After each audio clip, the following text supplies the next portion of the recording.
Mga kababayan, ang black propaganda ay maruming bahagi ng politika at gagamitin itong sandata laban sa akin ng mga taong nangangarap na makita tayong bigo sa pagtupad ng ating sinumpaang tungkulin sa bayan.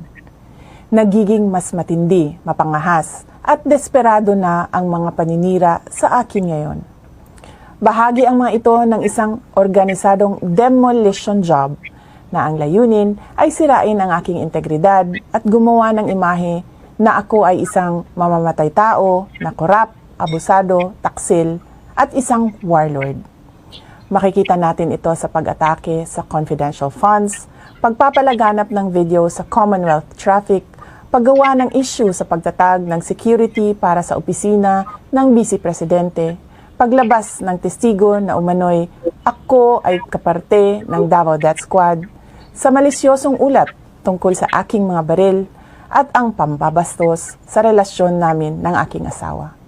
Kamakailan lamang ay nagsusulputan din ang mga online scam sa pera sa social media, katulad ng scholarship o pabaon program para sa mga mag-aaral. Sinisiraan ako para pagdudahan, pahiyain, at panghinaan ng loob.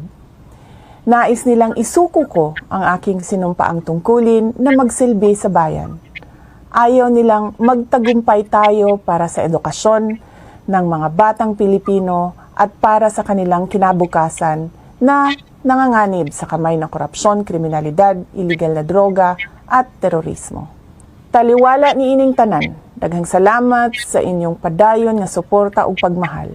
Magpadayon ko sa akong trabaho para sa kaayuhan sa nasod. Salamat sa inyong patuloy na suporta sa aking mandato na itaguyod ang pag-angat ng antas ng edukasyon ng ating mga kabataan. Salamat po sa inyong mga dasal. Tandaan po natin na ang mga paninirang ito ay nagkukubli ng mga personal at politikal na interes. At ang mga ito ay hindi ninyo interes.